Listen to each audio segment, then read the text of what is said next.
Hello, I'm Severn Suzuki, speaking for ECHO, the Environmental Children's Organization. We're a group of 12 and 13-year-olds trying to make a difference. Vanessa Seti, Morgan Geisler, Michelle Quigg, and me. We've raised all the money to come here ourselves, to come 5,000 miles to tell you adults you must change your ways. Coming up here today, I have no hidden agenda. I am fighting for my future. Losing my future is not like losing an election or a few points on the stock market. I am here to speak for all generations to come. I am here to speak on behalf of the starving children around the world whose cries go unheard. I am here to speak for the countless animals dying across this planet because they have nowhere left to go. I am afraid to go out in the sun now because of the holes in our ozone.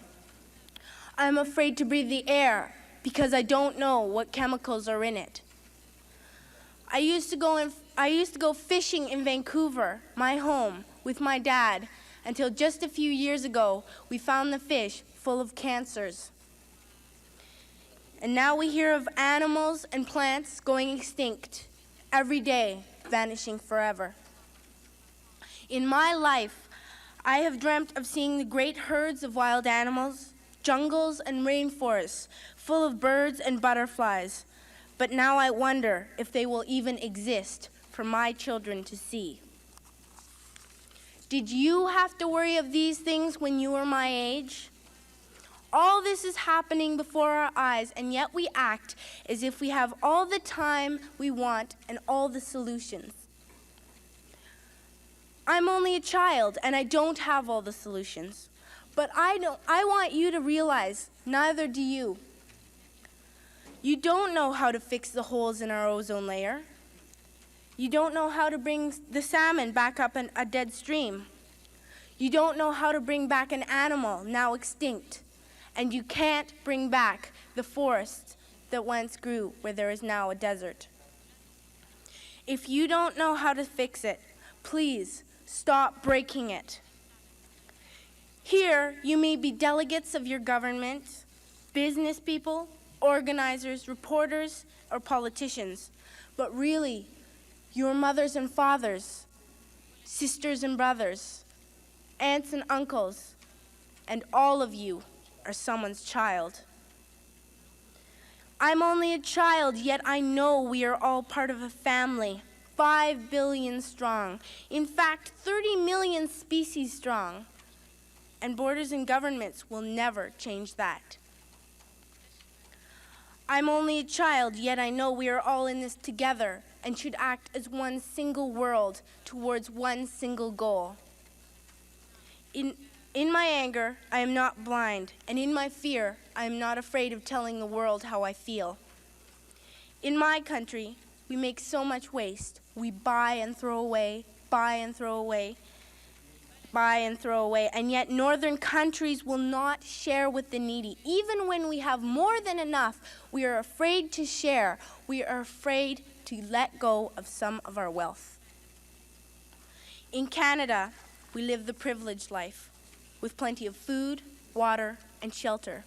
We have watches, bicycles, computers, and television sets. The list could go on for 2 days. 2 days ago here in Brazil, we were shocked when we spent time with some children living on the streets. This is what one child told us. I wish I was rich. And if I were, I would give all the street children food, clothes, medicines, shelter, and love and affection. If a child on the streets who has nothing is willing to share, why are we who have everything still so greedy?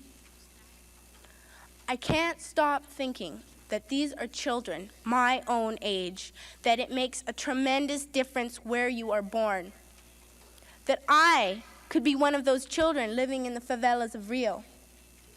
I could be a child starving in Somalia, or a victim of war in the Middle East, or a beggar in India. I am only a child, yet I know if all the money spent on war was spent on finding environmental answers, ending poverty, and finding treaties, what a wonderful place this earth would be. At school, even in kindergarten, you teach us how to behave in the world. You teach us not to fight with others, to work things out, to respect others, to clean up our mess, not to hurt other creatures, to share, not be greedy. Then why do you go out and do the things you tell us not to do? Do not forget why you are attending these conferences, who you're doing this for. We are your own children. You are deciding what kind of a world we are growing up in. Parents should be able to comfort their children by saying, everything's going to be all right. It's not the end of the world, and we're doing the best we can. But I don't think you can say that to us anymore. Are we even on your list of priorities? My dad always says, you are what you do, not what you say.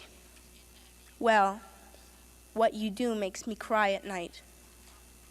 You grown-ups say you love us, but I challenge you, please, make your actions reflect your words.